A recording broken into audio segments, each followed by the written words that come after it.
is recording from there? Yes, Prof, it's recording. Yes. Okay, thank you for confirming that, because yeah. So now we did on the first presentation, we did the aspect of initializing research topic, proposal, research, and so on and so forth. So today we're going to be looking at another component of our research proposal, of our research process. Let me say this thing.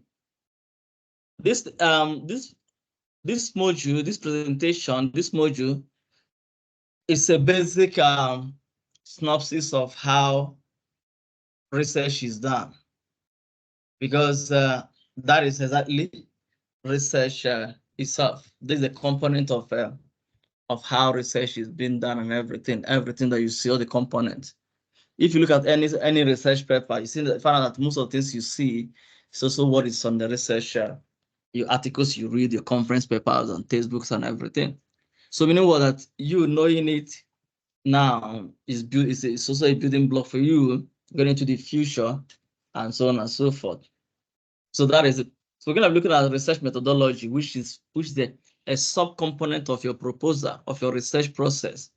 Now, what do we have here?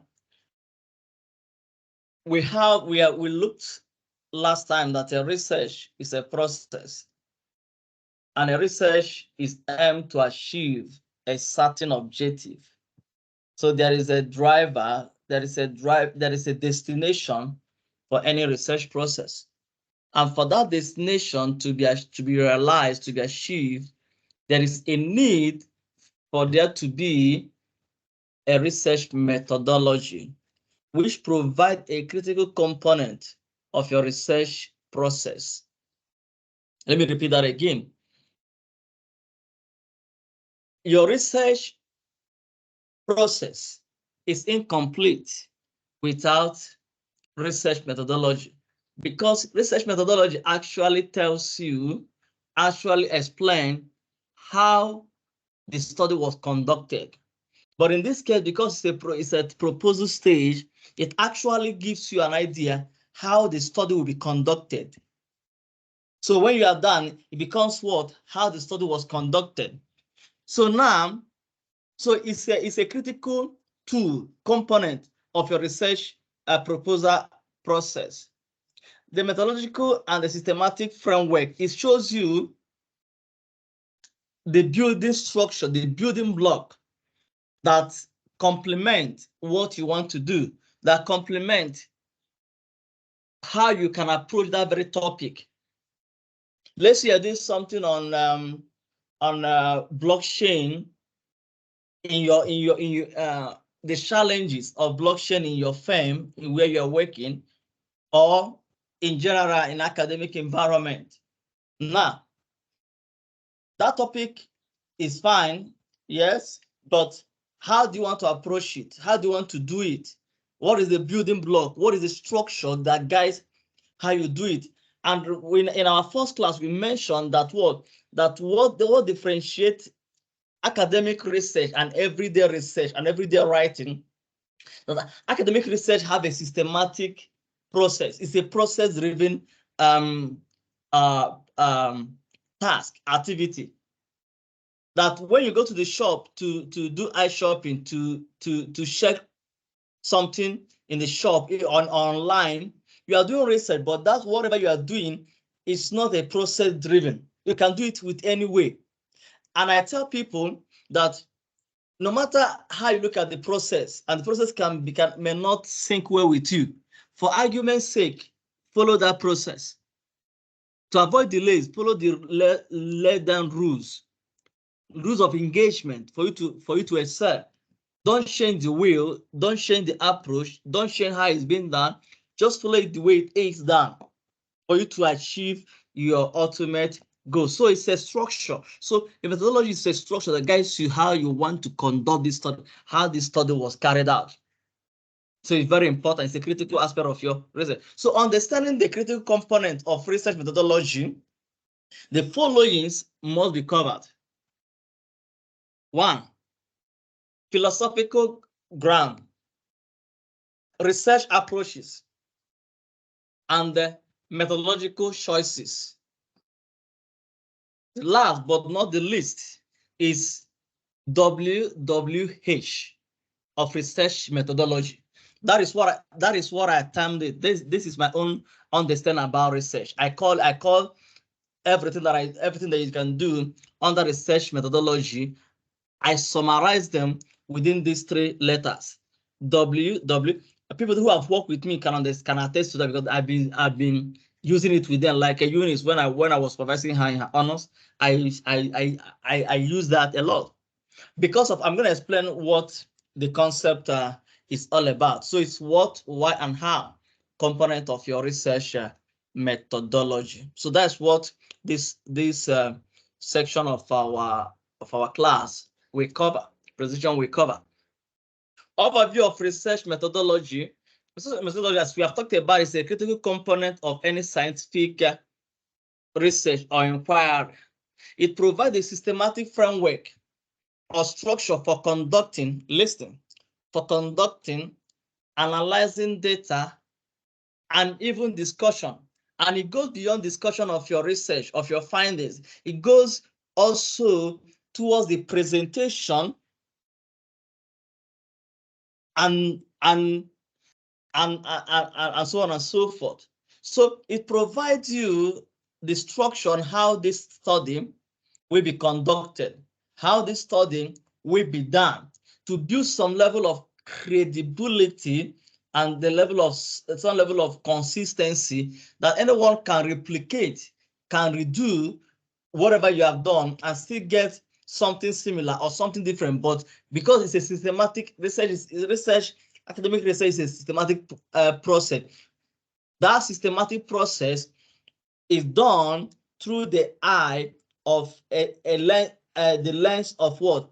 Research methodology. So it compasses the approaches, the techniques employed by the researcher to address the research question and achieve study objective, the research objective. Then before conclusion will be drawn. So when we leave out research methodology, automatically we cannot be able to address. Then which leg are you standing on? It's like one building a house without a foundation. How would you want that house to stand? So that's to say that house is already faulty from get-go.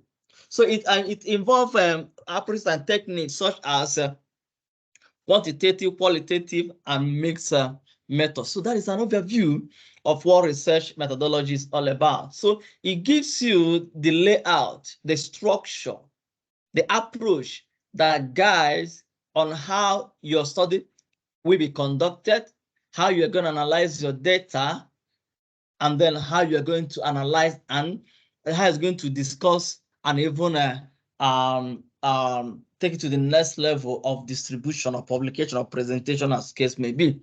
Okay, that is what our research methodology entails. Any question, guys? Yes, Prof, I have a question. Okay. The approaches or techniques, is it only those three, like qualitative, quantitative, and mixed method? Okay. Or are there other approaches? These are the three main research approach that is widely accepted. I don't know if there's anyone that can have a different view on that, but when you read different textbooks, different document materials, you can only limit to those three. Because remember, within these three, there are other ones. Like when you look at your qualitative research, there are a couple of them, and so on and so forth. Yeah, thank you. Okay, a follow-up question, Prof.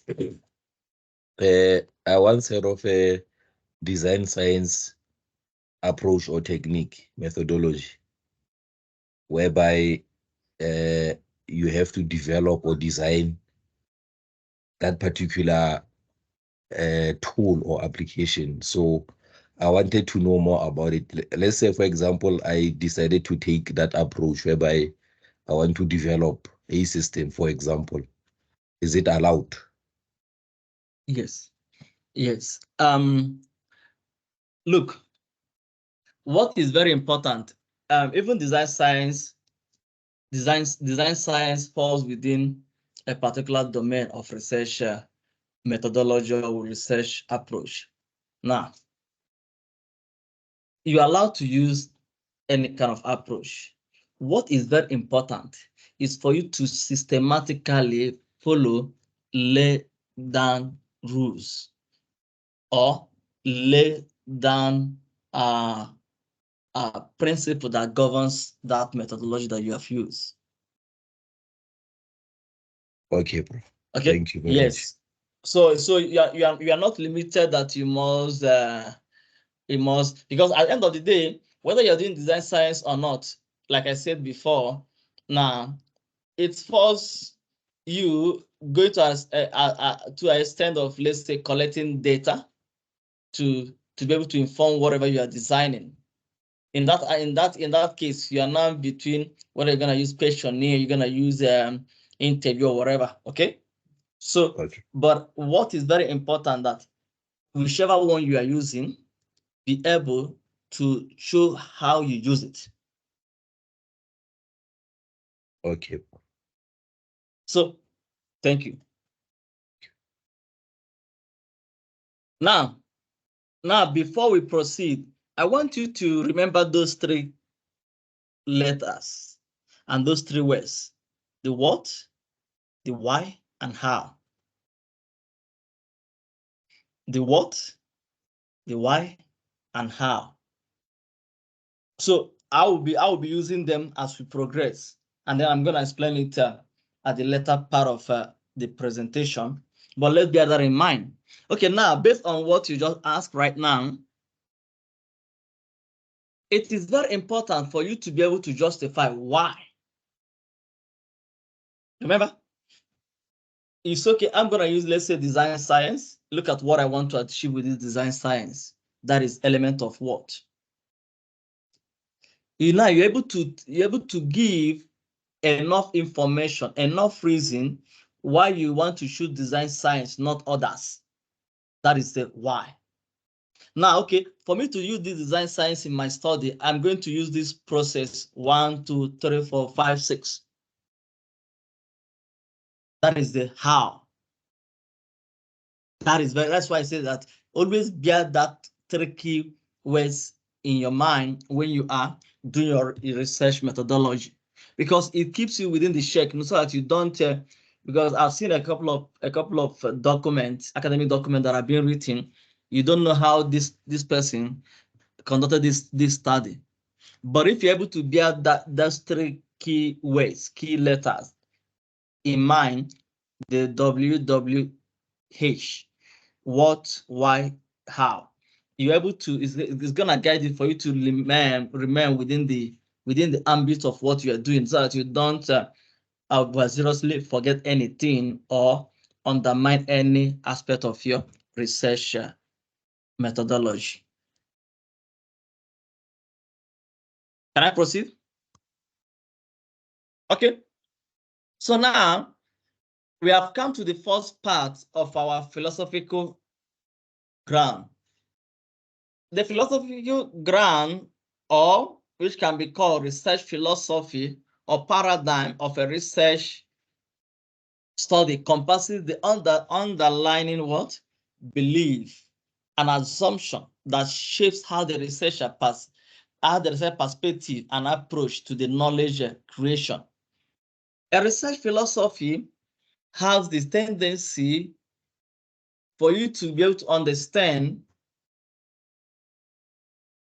what is the underlying assumption about what you are trying to do. Let me give you an example. You are doing something on okay, please, can anyone tell me, I want to use your topics. Anyone can anyone give me an idea what you are doing? Now I haven't finalized my topic with my supervisor yet, Prof. But just sketchily, Okay. in which area are you thinking on? In education, e-education, e-learning. Thank you. Now, the e-learning aspect right now is a fundamental platform that provides that aspect of what?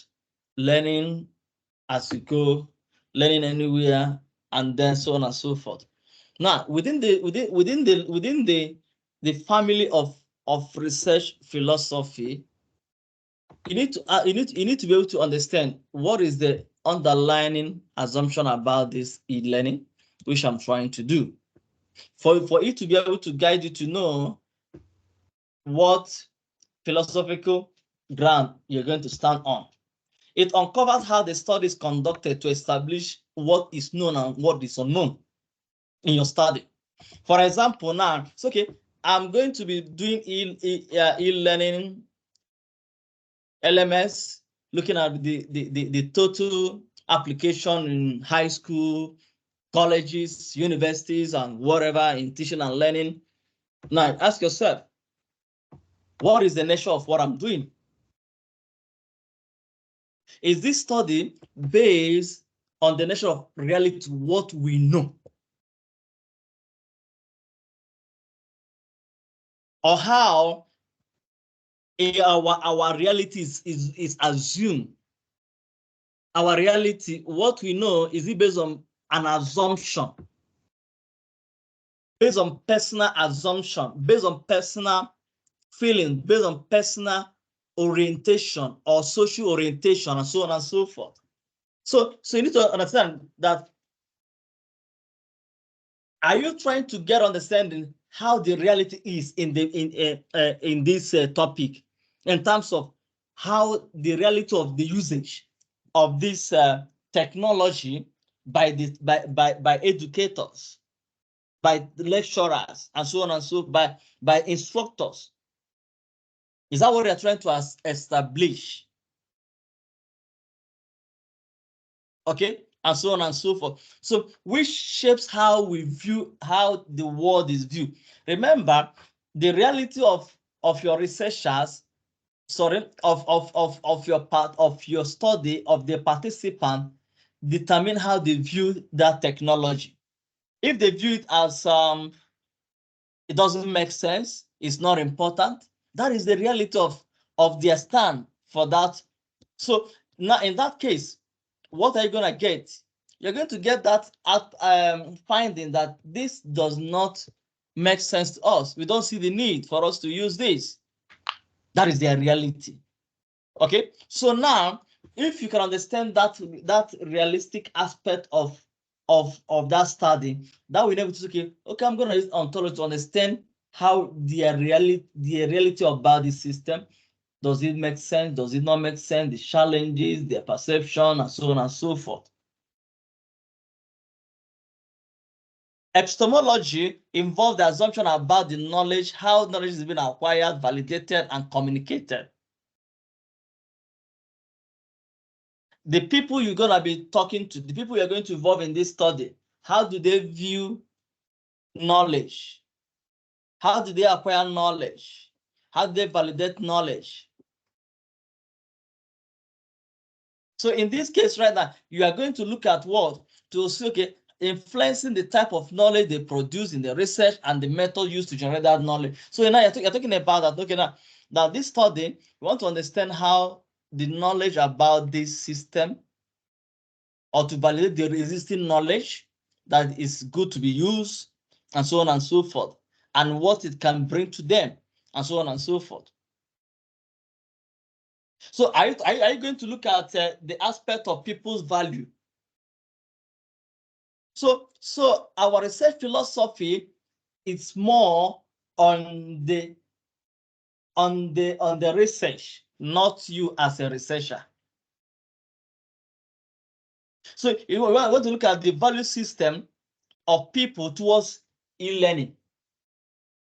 Do their culture, do their social background and everything, what they believe, define the acceptance, their usage, and the challenge they are facing using e-learning. Then you're looking at that aspect of pragmatism.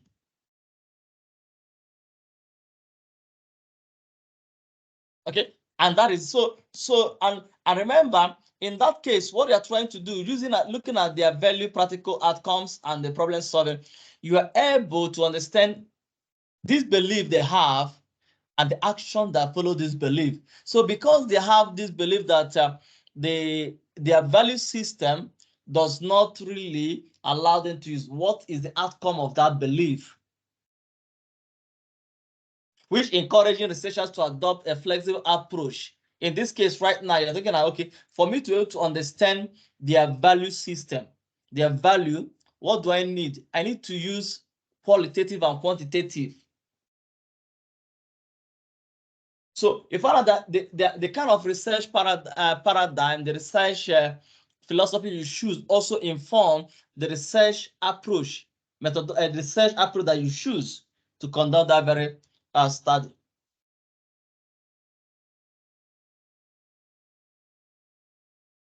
Guys, are we following? Are we following, guys? Yes, Prof. You're following. So and another part. Okay, thank you so much, guys. Another part, cosmology focus on the role of value and ethics in a research, emphasizing the importance of recognize and reflect on personal and social values that may impact the research process and everything. So the first one, this with the part of value, practical outcomes, and in solving the problem. Okay, and this was talking about those inherent ethics and norms in the society that can influence how the process is being done. So you look at that, it's okay, if the value system is going to influence that, their value, these are cultural people, they hold their culture so much, and then because of that, then their culture influence how they reason, how they do things. And then you're looking at in that aspect of the cultural dimension of what you're doing, automatically we go for this kind of paradigm. What about objectivism and the subjectivism of your research, which represent two opposing philosophical stance in a research? With objectivism, deals with the external realities, what is outside. People's usage of e-learning is not based on what they feel, it's based on what people around them, external factors, external entities. What about the subjective aspect? You want to look at their personal feelings, their personal stand, how it define what they do and what they don't do. So when you're looking at that kind of, when you're looking at trying to understand the personal assumption, the personal ability in making this decision, you're talking about what? Subjective paradigm. So and many more, there are others, but and many more other, we have our interpretism, we have our positivism, and so on and so forth. So these are different kinds of research paradigms that define the stance to know, okay, what am I trying to achieve and which paradigm will help me to achieve that. You want to look at the people's the influence of their culture, their belief system, the influence of their culture. You're looking at the cosmology. You're looking at people's personal belief and everything. Looking at the subjective external factors. You're looking at objective. You're looking at the nature, the reality on ground that is known. Looking at ontology, epistemology. Looking at the knowledge transfer, the knowledge, ability, the acquisition, and so on and so forth. What about the value practical? How the value define the outcome? When I believe this is going to define how this is being applied. You're looking at pragmatism, okay, and so on and so forth. Any question, guys? Okay. Now, within the aspect of you trying to establish your research paradigm, your research philosophy. There's also another component of it that deals with the theory or the theory's development. Now, in this case right now, we're talking about which falls in line with looking at the theory, the framework, the model proposition of your study. Where do you stand? Which one? Someone asked that question last week in terms of looking at how to link the conceptual framework and the research being done. So in this case right now, we have our subjective theory, a research approach which allows the researcher to start with the theory or the hypothesis and then collect data to test that. So in this case right now, you build up. Okay, now it's okay based on your topic of e-learning aspect and so on and so forth. What do you do here? Okay, you want to come up with an approach that will enable, let's say, educators actually use e-learning in a more elaborate way to benefit student needs, teaching and learning. So in that case, right now, it's okay, fine. You have come up with a theory that will enable you to collect data to justify whether this theory that you have built, that you have developed, is it going to make this process you want to enable the teaching and learning more effective or not. That is what it entails. Okay, which can either confirm or reject whatever you have, your hypothesis, whatever you have built. You can feel like for educators to benefit, to use this approach, this framework, your findings, they need to do this, do this, do this, do this. Now, when you collect your data to test what you have read, what you have formulated, you find out that everything that you said, out of, let's say, 4 variables, only 2 that your participant was able to validate. It's okay, yeah, yes, for us to be, we believe that for us to be able to use e-learning effectively, we need to look at this and that. Then the remaining 2 fall by the wayside. So whatever you want to confirm may not be in terms of conformity, it can also be refuted. So always bear that in mind. And this is mainly used when you are carrying out what quantitative research studies. What about in our inductive reasoning, inductive theory? Because it's called a theory or reasoning. Now, it involves the collection and analyzing data to develop theory. So the first one validates. For this one now, you are building. So you don't have anything you build. You collect the data and then you build from that data that you build whatever you want to build to solve the problem that you have identified through what your inductive reasoning theory. So it's an opposite. The other one is just to test what is there, what you have put together. For example, one of the popular research theories model or framework that is being used across the board is TAM, technology acceptance model, which have different variables: ease of use, attitude, and so on and so forth, perceived usefulness, usage. Now, that is what is known. So now it's okay. No, you want to test to see if this actually can inform the behavior or the attitude of educators to use this. You are using you build your question around it to test those variables. or you added your own. You added the ones you read in literature. Then you go to the field through your data instrument, research instrument, to test that. You find out that some is not going to be applied.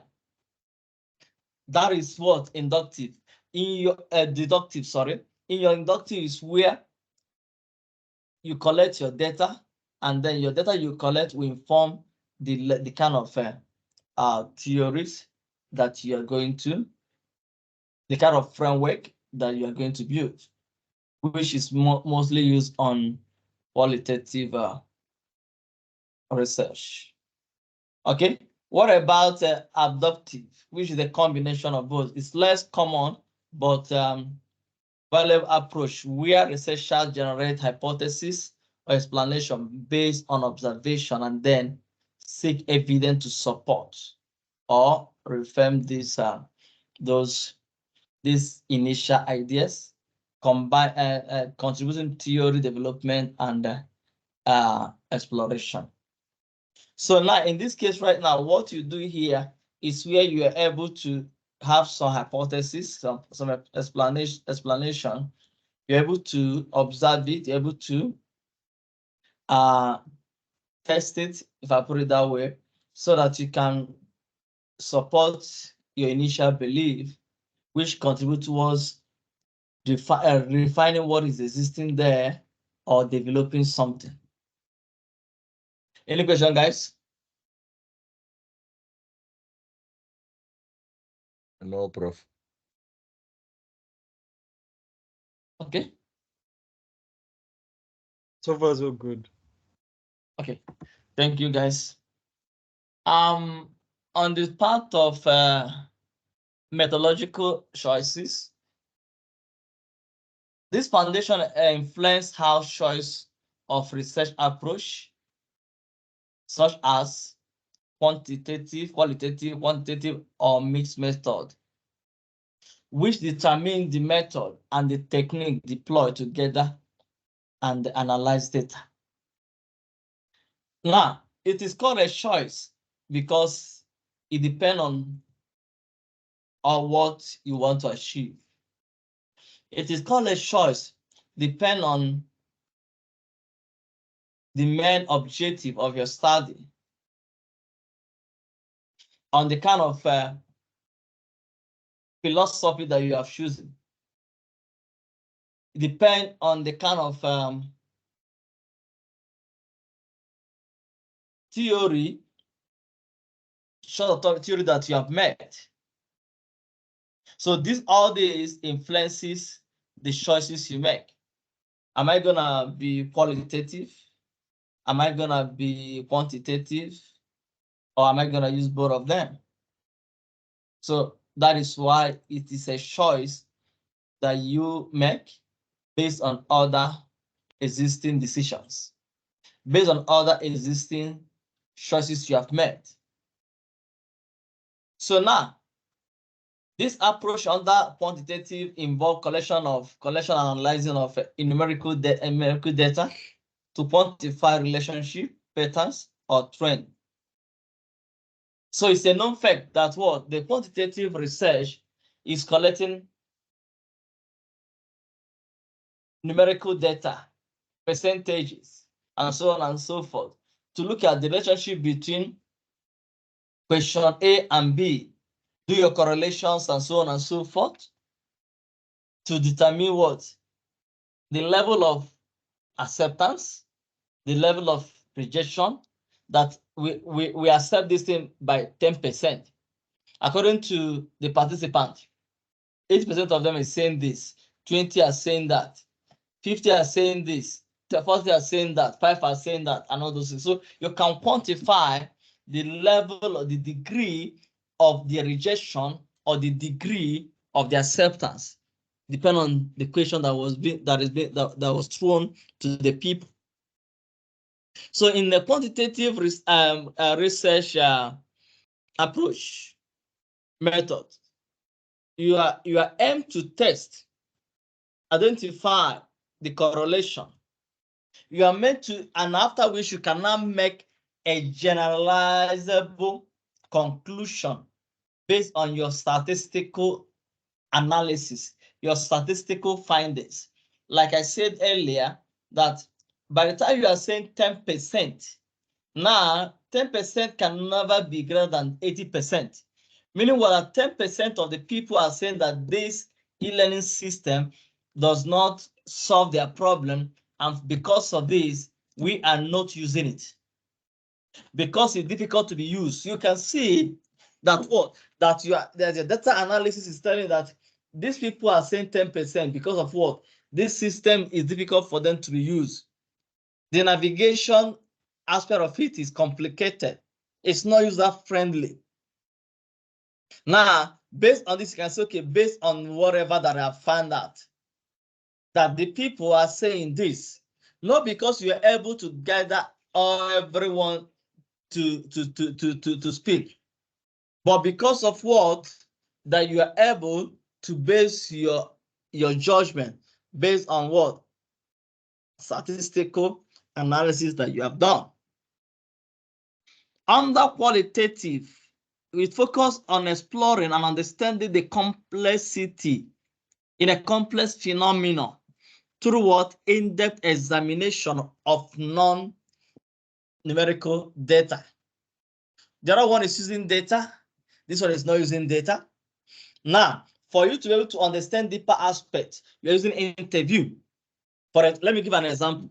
If you run a questionnaire and people, and let's say you're using an open-ended questionnaire, closed-ended questionnaire, sorry. Remember, people are now being subjected to make selection based on the options you have provided, right? They have no say. They may have something to say about this question you have asked, but you have closed them up. How they feel, their emotions, and everything is not captured. Their deeper feelings are not captured on your data collection. But on your qualitative aspect, in that interview, you can observe. You can see that this person is not comfortable with this question based on person can feel the emotion, you can see the emotions. You can hear the sound of the person's speech, of the person's voice. But they you can't see that. Even when you are there, when the person is filling that questionnaire, yeah, it's not showing any emotion, it's not showing anything. It's just completing tick, tick, tick, and there you go. But here you're able to understand through the interview to examine in-depthly, to observe in-depthly, and also to analyze textual content. You can see that you can read meanings to what person say. So in this case right now, you have your open-ended question. Why are you not using? Are you using e-learning? No. Why? The person elaborates. From that elaboration, from that explanation, you're able to come up with another question, a follow-up question that leads over, and from there you are now interrogating, you are now examining this thing, the person, more information is coming up, and so on and so forth, and there you go. From there you're able to build a deeper understanding on actually why this person is not using this system. Not because he can't use it, not because the system is not there, but because of other things which you might not be captured, which you might not capture on your quantitative research. So the aim is to uncover meanings, perspectives, experiences, emotions that may not be easily be quantified through numbers.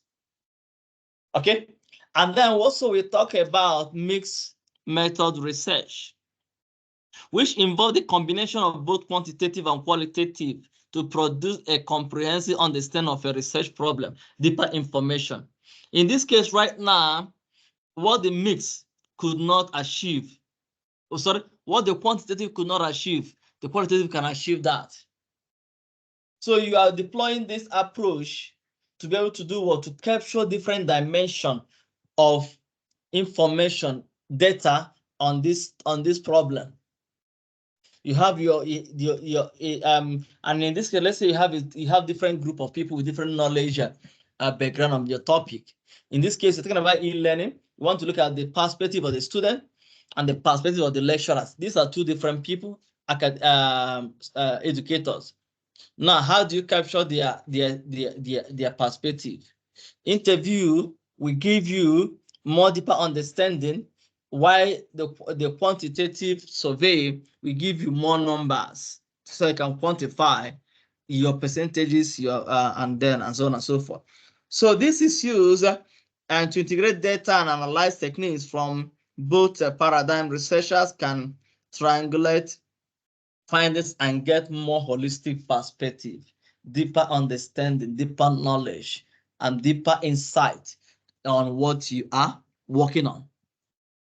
Any question, guys?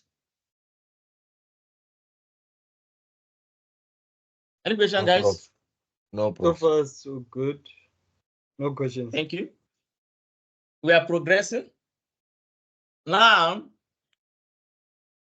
when you look at this, you find out that, let me say this, one thing about research methodology is that different researchers have their own standpoint when they deal on research methodology.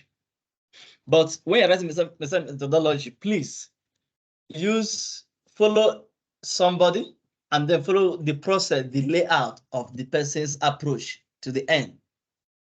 Because when you look at what Chukwuere, which is one of the highest researchers on research methodology authors, the author itself have arranged his own research methodology in one particular groupings. When you look at Research Onion by Sandan and Co. et al., they're able to also to show their own research methodology using that Research Onion, right? So whichever one you adopt, try to follow it to the end, and then inform the reader that you are following the arrangement of this by these authors or this author. So looking at the Research Onion, you look at this, okay, fine. We have when we are done with our research, we are done with our methodological choices. We're looking at the research strategy.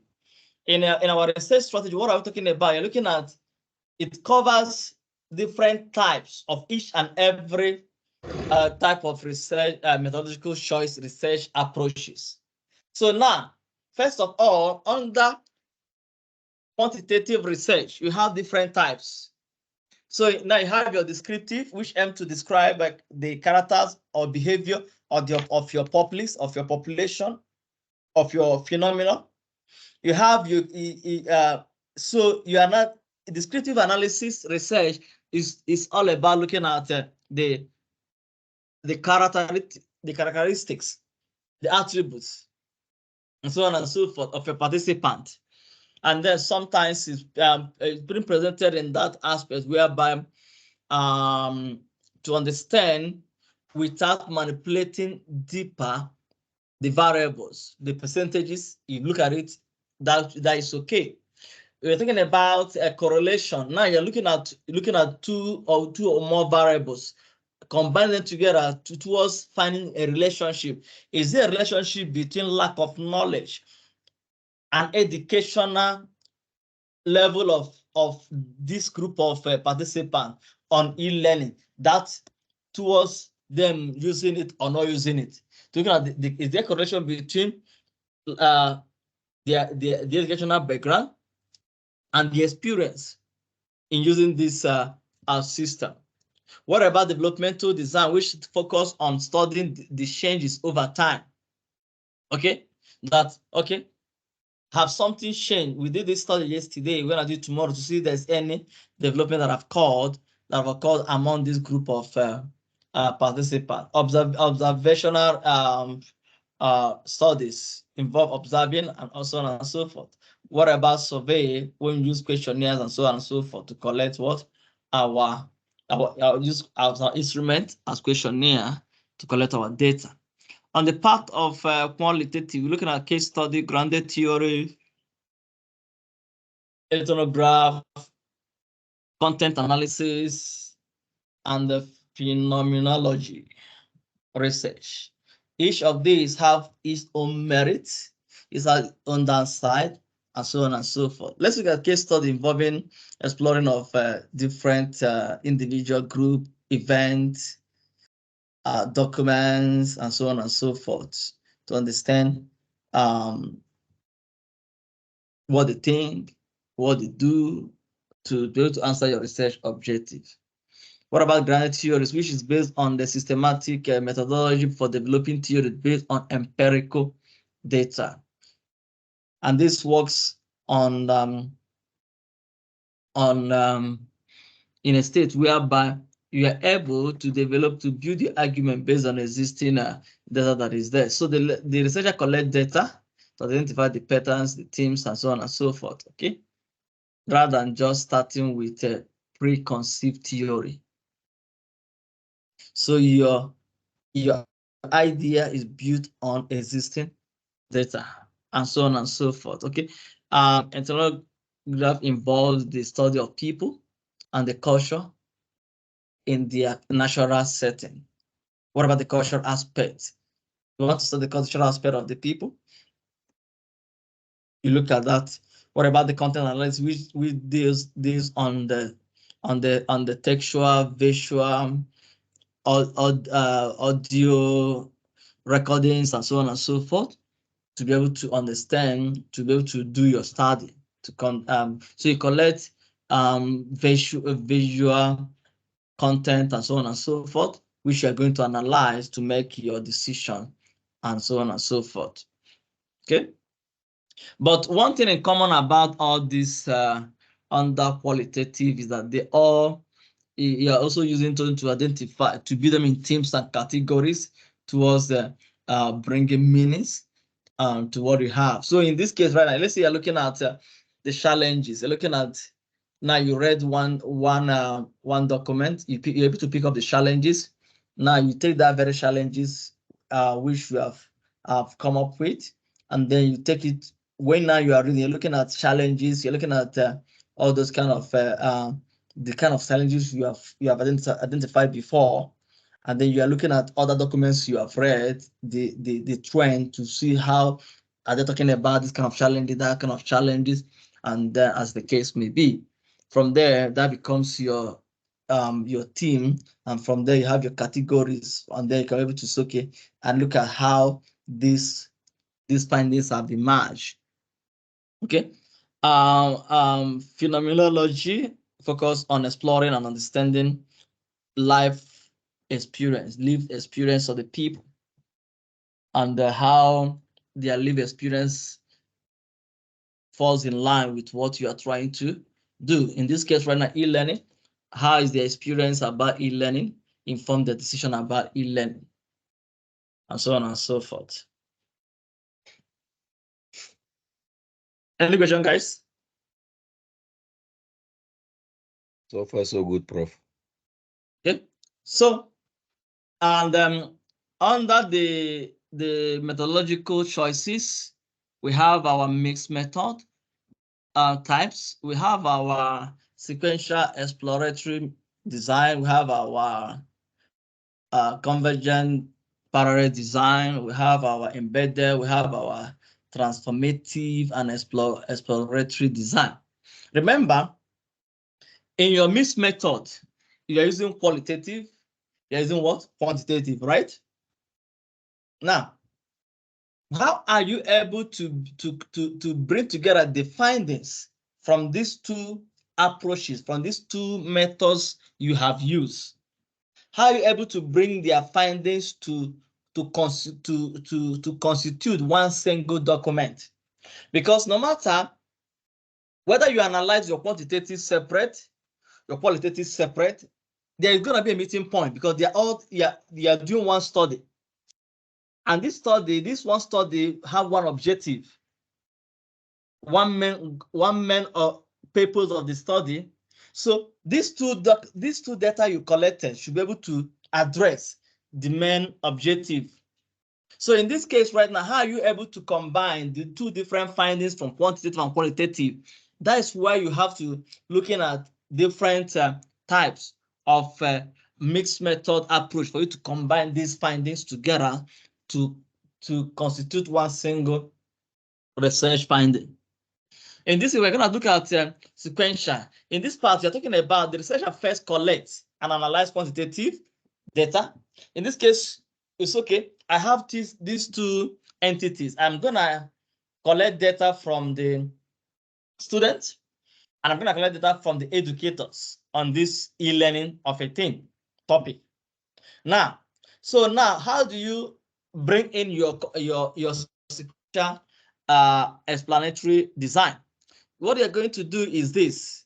You're going to collect your quantitative data. After that, you now collect your what? Your qualitative data to get more information, understanding on your initial quantitative result which you have collected. So in this case right now, when you have collected your quantitative data, you clean it up, you understand it. Now you build and then continue from there to get more information through your qualitative data. Parallel, we are talking about both studies being collected at the same time. They are being collected at the same time, independent of each other. Then imagine the result for comparison and interpretation. This design enables the researchers to triangulate the findings from different data sources. Okay, are we following, guys?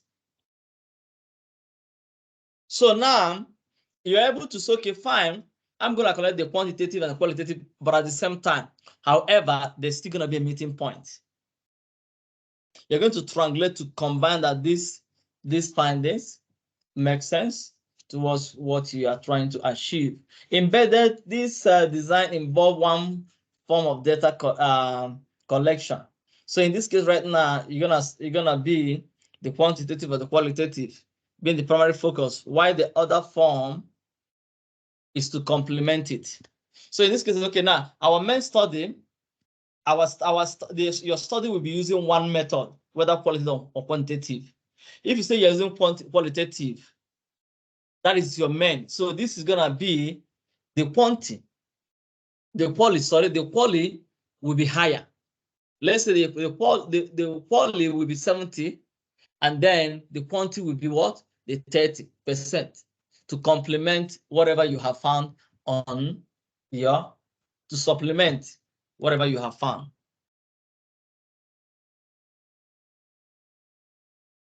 Okay, and that is it.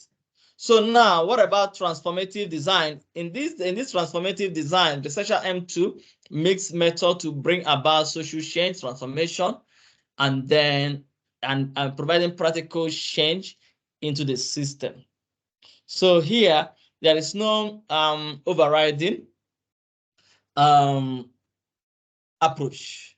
But however, you are combining those two in order for you to gain to bring some level of changes in the system where the study is going to be conducted. What about exploratory? Involve initial phase of quality collection and then explore problem statement followed by what? By your quantity to quantify and validate your quantitative. So the sequential explanatory design is opposite of exploratory design. Okay, so now we come to the part of WWH of your research methodology. Now, everything we have been talking about here, there is element of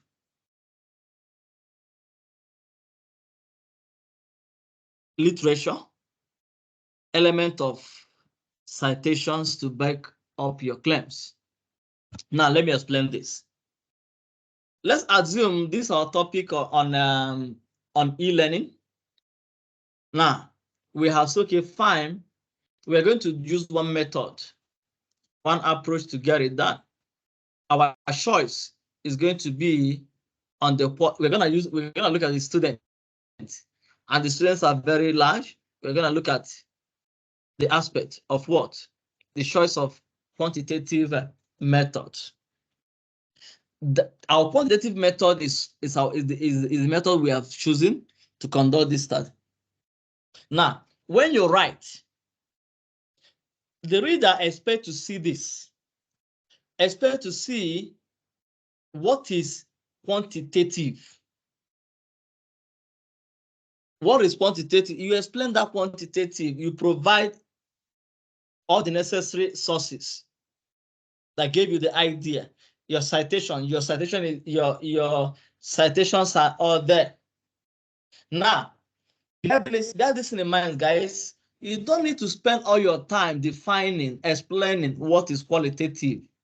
In another word view, the researcher can, the reader can say, I know it already. Why are you spending all your time telling me about this? What new are you bringing in? So don't spend all your time discussing, explaining what is. Remember, it says it deals with the actual explanation of the context.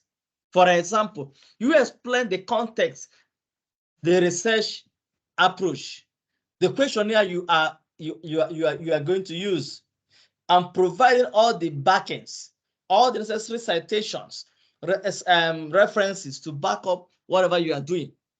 You don't stop there. You go further to say, okay, I'm gonna be using this quantitative research approach, research method for this reason.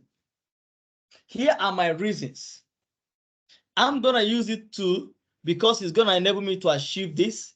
It's gonna enable me to achieve this kind of collect this kind of data, and so on and so forth. Listen, while you are justifying the reason of you making that very choice, you also link your reasons to existing research. Because remember, we are not doing research in isolation from other researchers. Whatever you do in research have a tendency to be backed up. Not everything actually. Whatever you are writing, back it up with existing idea, existing research. So by the time you are justifying why you made this choice, you're also telling the reader that the choice that I made is not out of nothing. That other people have already used the same choice, and they have to prove, to validate the choice you have made is not the wrong choice. That is why I've had people saying, but why should I put citation on my methodology? Because this is what I want to do. We know that. But whatever you want to do is not isolated from what has been done. So you are simply bringing citations to show, okay, that the choice you are making is not the wrong choice. People have made similar choices and they are able to accomplish their study. That's why you need to provide the reason of doing that and then backing it up with what? With enough much needed citations. Okay? That brings credibility. That shows you have read. That shows you are not writing based on your personal understanding, but rather your writing is informed, whatever you're doing is informed based on what people have done. But in this case, guys, you are doing proposal. A proposal means what? You want to convince someone to believe what you want to do. So what makes one to believe whatever you want to do now depends also an empirical view stand of other people. So that's why it's very important for you to always reference, citations. Very critical. So by the time you are trying to justify the choice you have made is a right choice, it never ends there. If I read your work and I said, okay, fine, you justify why you want to do this, and then what is the big deal about it? Now you want to say, okay, no, don't worry, there's a big deal about it. Look at how I'm gonna use it. And everything. Okay, so you're able to show how this provides a suitable and sufficient procedure on how the choosing component context of the research methodology will be applied in the study. So in this case right now, I'm gonna use quantitative. I'm gonna use quantitative in this way to do what? To collect this. Look at the kind of data my quantitative is gonna enable me to collect. You are simply trying to prove how you are going to use it. That your choice of your quantitative also linked to the choice of research instrument which you're gonna use. I'm gonna be using a questionnaire survey to do this, to collect this kind of data from this kind of people, and so on and so forth. So simply you are trying to prove to the reader that, hold on, and my quantitative stand align with what? Collecting questionnaire data. By so doing, you're able to give the reader enough information to make a decision that what? That you know what you are doing, you know why you are doing it, and you know how to do it. So that is why the WWH is very important in your research methodology. So everything you write under research methodology, we're going to be doing now from today, always justify the what, the why, and the how. So write the what, the why, and the how. You don't need to write the heading what, and then you write. Simply by the content of your study, actually tell someone that you are all explaining. You don't need to write why as a heading or subheading for you to write why. You're only by you provide enough justification why you make that choice. You're simply talking about what? Why. You don't need to write a heading that says how. By you providing a detail how you want to apply it, the application of your choice. You're simply talking about what? The how. Thank you so much, guys. Any question? No questions, Prof. Thank you so much. Are you available tomorrow, Prof? I'm on leave until Thursday. We'll talk about it after class, yeah? Okay. Okay, so that is it. So we cannot overemphasize the importance or underestimate the importance of citation and referencing is in research proposal writing or in a research writing. First of all, you are not an expert in that area. Who gave you the idea? Someone. Where is that source? You cite it, you reference it. Very important. Now, like what I said before, previously, that you don't need to fill up your document with citation. That's what we call the voice of the researcher. What is your voice? You don't need to accept everything someone has said. You need to critique. But in as much as you are critiquing, you also put a reference that what? Okay, based on Mama, look at your own standpoint. And sometimes it's called a working definition. Now, so, but cite, I've phrased, and I said it last time, you'll be able to, as on your get-go of your proposal, understand how to do in-text citation. In-text citation is the one that you do within the text, whether at the beginning of the text or the end of the text. You decide based on how the flow of the sentence is to know whether it's gonna be the beginning or at the end. Now, there are different kinds of citation styles. Use the one that is approved by the university on the template for you to be able to do what? Use it throughout your study. And that is what I need to emphasize on that you need to be able to follow it through to the end. Because I've seen somewhere where someone will be writing, some are reference, some are not reference, Some you just put initials and the surname. Please bear it in mind. There is no initials in a citation, only the surname.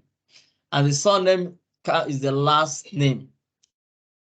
Don't put personal tone like I, we, he, she, and so many others. Even though if you know the person that wrote that document that you are reading, you need to remove that aspect of what the personality aspect. I know this person, that's why you are referring to him or her in that manner. No, rather use the researcher and so on and so forth. Okay. On the reference list, very important. Whatever you have on your index should appear on your reference list. I said it last time, the way to do that, as soon as you cite a document, whether you are using a EndNote or manual, as soon as you cite a document in your document, please don't proceed. Go and pick up the reference and put where it's supposed to be. And that is very important, so that you can have a synergy between what you cited and what you reference. Very, very important. In conclusion, research methodology provides the path. Any question, guys? Okay. No questions, Now, Prof. in conclusion, research methodology provides the pathway in carrying out research. We cannot say it enough. That how you carry out this study and how the study was carried out is an indication, is a lay down structure of your what? Of your research methodology. Whether you are doing primary data or secondary data, how you do it, how you're gonna do it must be provided. The research philosophy shaping the research process. To understand your participant, not know how the system works. Okay, so you'll be able to shape how the process works. So you'll be able to understand when you make a choice on your philosophy. Understanding is going to shape how the process of your study going forward from there. The research process is built on theories, which we talk about your inductive, your deductive, and so on and so forth. Okay, the what, the why, and how is essential. We cannot but to say essential. Part of your research, which you're always gonna have at the back of your mind to make sure that whatever you have written, you're able to tell the reader, explain it. You're able to tell the reader why you made that choice among multiple choices you're supposed to make. And then tell the reader, show the reader how this choice you have made, how it will be used or applied, or how it was applied in the study. Thank you, guys. Now it's your turn. Thank you, Prof. To talk to me. Thank you so much. Okay. No, we Any appreciate. question? No questions, Prof. No questions, Prof. Okay. So You just revived our memory. Let me just hold on. Okay. Thank you so much, guys. You say what?